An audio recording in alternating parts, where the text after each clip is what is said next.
Lia dan teman-temannya, Reno dan Sari, memutuskan untuk menjelajahi Gua Sang Hyang Tikoro di kawasan Bandung Barat.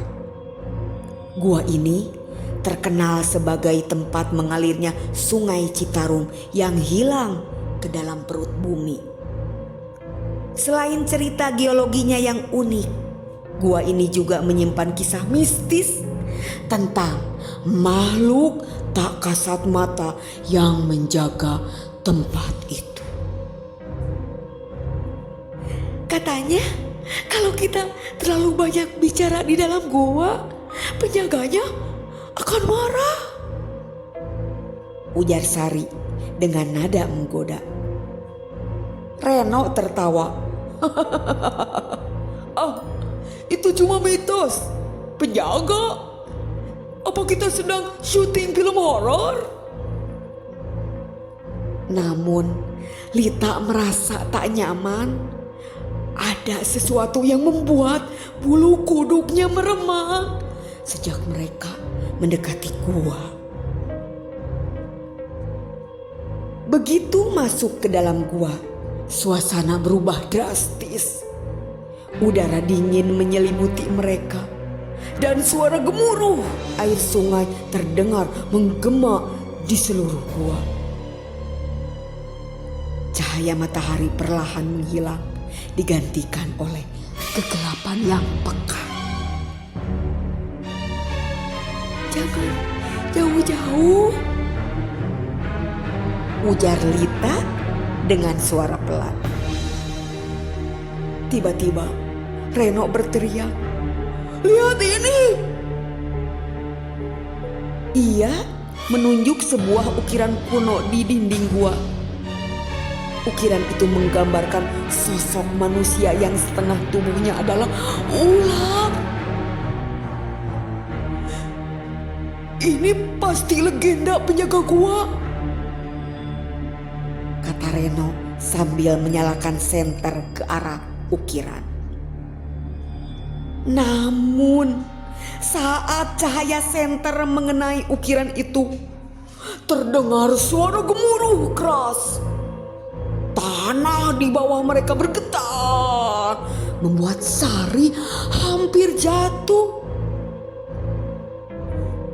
"Kita harus keluar dari sini,"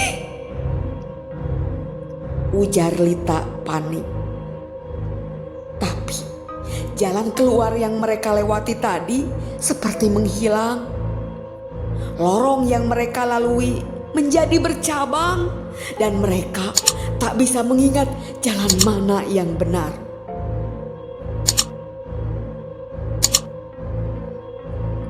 Ketika mereka mencoba menemukan jalan keluar, Reno tiba-tiba menghentikan langkahnya. "Tunggu, kalian dengar itu?" Ia pun berbisik. Lita dan Sari memperhatikan sekeliling. Suara langkah kaki terdengar menggema di belakang mereka, tetapi tidak ada siapapun. "Jangan bercanda, Reno," seru Sari, wajahnya pucat. "Aku tidak bercanda," balas Reno. Saat mereka melanjutkan perjalanan, Lita melihat sesuatu dari sudut matanya. Sesosok bayangan besar bergerak cepat di antara lorong-lorong gelap gua. "Kalian lihat itu?" tanya Lita. "Lihat apa?"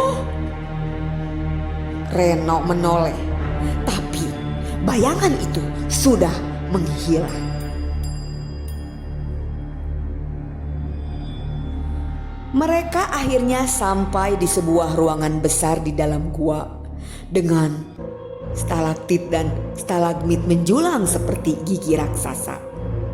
Di tengah ruangan ada genangan air yang jernih. Namun air itu tampak berpendar seperti memiliki cahaya sendiri. kita harus ke sana.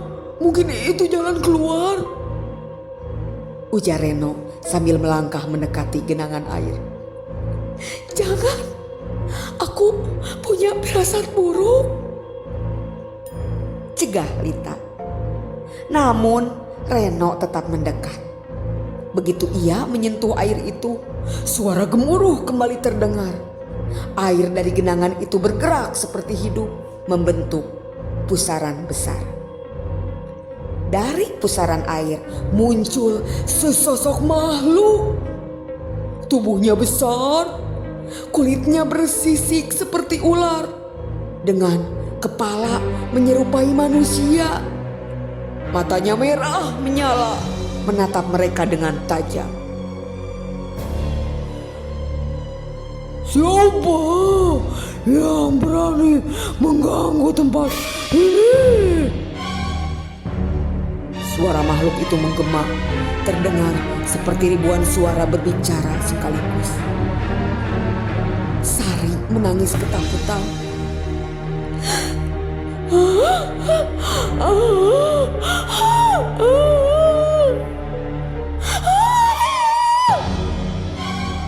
Sementara Lita berdiri membengkak. Reno mencoba berbicara. Kami hanya tersesat.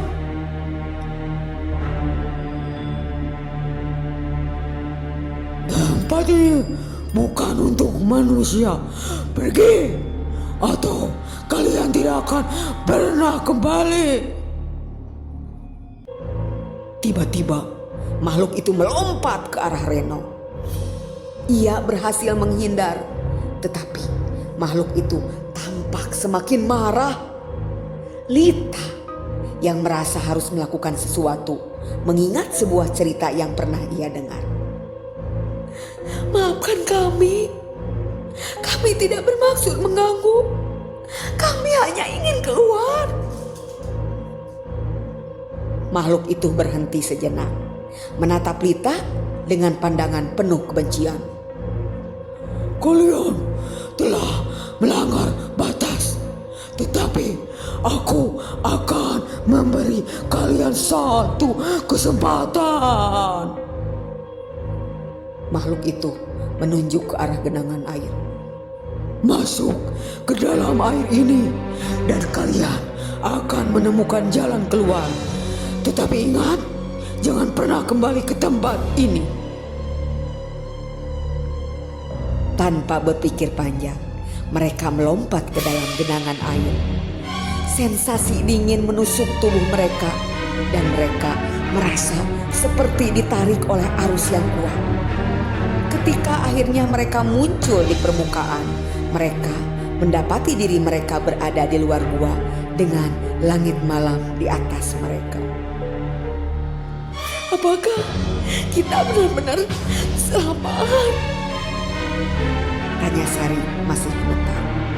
Namun ketika mereka menoleh ke arah gua, mereka melihat bayangan makhluk itu berdiri di mulut gua, menatap mereka. Kita tidak boleh menceritakan ini pada siapapun, ujar Lita. Reno dan Sari mengangguk setuju. Tapi saat mereka mulai berjalan pergi, Lita merasa ada sesuatu yang aneh. Ketika ia menoleh ke Reno, wajahnya berubah menjadi pucat. Tanganmu, Reno, ujar Lita terkejut. Di tangan Reno muncul sisik seperti ular berkilauan di bawah cahaya bulan. Gua Sang Hyang Tikoro tetap menjadi misteri. Mereka mungkin telah keluar, tetapi apa yang mereka bawa keluar dari gua itu akan terus menghantui mereka seumur hidup.